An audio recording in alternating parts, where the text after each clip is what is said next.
Hi, in this tutorial I'm going to go over how to print onto either one page or a few pages. You can designate how wide you want it and whatnot. So you'd first go to File,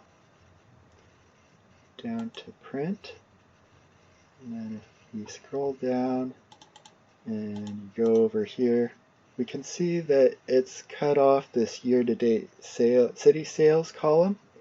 But I want that to be in the very first page here, along with all this information side by side.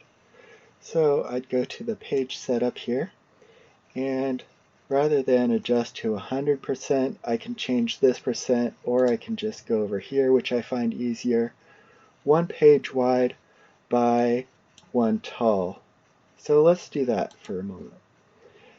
That will fit everything onto 1 of 1 pages, but that's going to be way too small for me to read.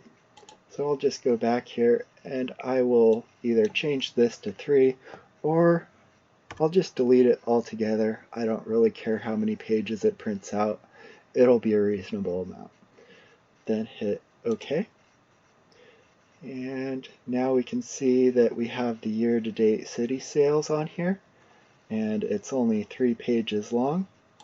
So I can go through and see all 3 pages without any cutoff.